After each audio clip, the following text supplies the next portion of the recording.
Hey, all right, hold on, I'm gonna show you something. Not sponsored, as I'm sure you can imagine. So, that one's broken. Cookie, right? Look, it's got 3 layers, right? You need 3 layers to make like a Oreo cookie. This one's not Oreo, but you know, 3 layers. You got 1, 2, 3. You need 3 settings to take a good picture in manual, all right? These are your camera basics. So, ISO, shutter speed, and aperture. All right, I'm gonna show you today. All right, so this video is for my brother. Shout out to him because he's been taking photos for like years and has never shot manual. So why are you doing that? This one's for you, so you can finally do it. All right, first of the 3 we're gonna talk about is ISO. Now, if I walk over here by the window, as you can see, this is ungodly bright. So let's go like this. Look, we can turn down our ISO. It's up. See if we can turn it down. And now look, it's beautiful again. Maybe even a little more. See, look at that. But look, if you turn up your ISO, it looks horrible. So essentially, ISO is just artificial light that you add to your photos or videos. Look, if I go somewhere where it's dark, like under this cupboard, see? But then I can up my ISO. Come on. Up my ISO, and look, it looks good again. But as you can see, the more I turn up the ISO, the more horribly grainy it gets, right?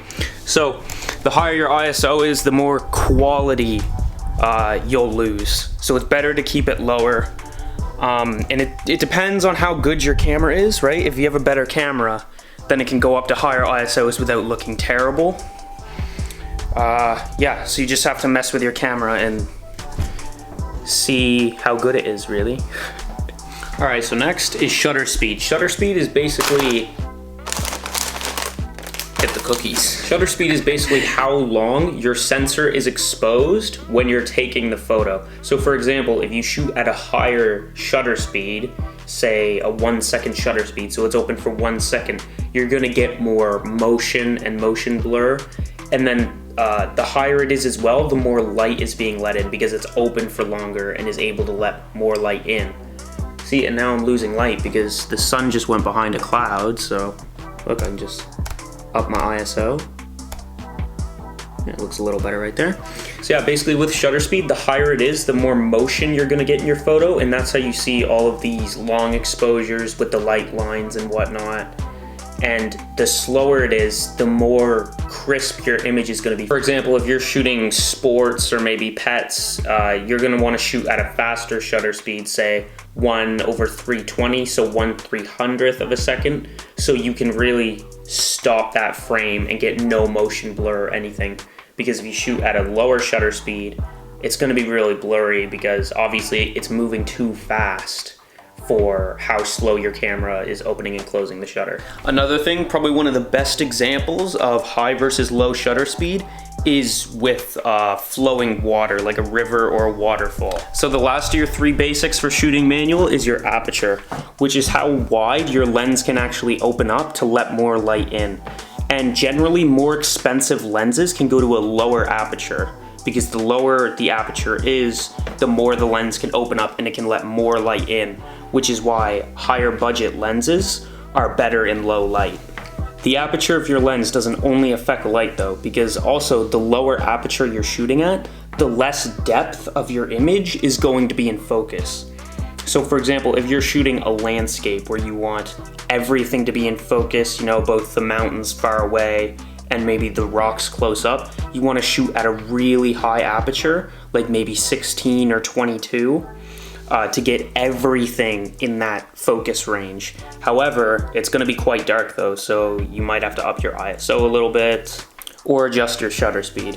And if you want maybe a more compressed background, like say you're shooting a portrait and you really want your subject to stand out, you're going to want to shoot at a lower aperture, which is why lenses like the Nifty 50 are so popular, because they can shoot at a f1.8, which is quite low, and you can get a really compressed background to make your subject stand out. Now, I know if you are trying to learn your camera basics and how to shoot manual, that was probably really confusing, but if you can learn these 3 things and know, oh, you know, that was a little blurry, I just gotta up my shutter speed, and then because it's getting a little darker, I gotta turn up my ISO, and you know how to micro adjust all of those 3 settings to make your photos what you want to be. It's a really powerful tool, and you can make almost any environment turn into a good photo. If you have any questions, just comment them down below and I'll try and answer them. Or I would also suggest you watch Peter McKinnon's Photography Basics, because he talks about these 3 terms as well. Just in a little bit of a different format for anyone who might not understand what I'm saying. He also does it a bit slower, his video is a bit longer, so cool. Anyway, have a good one, take photos, goodbye.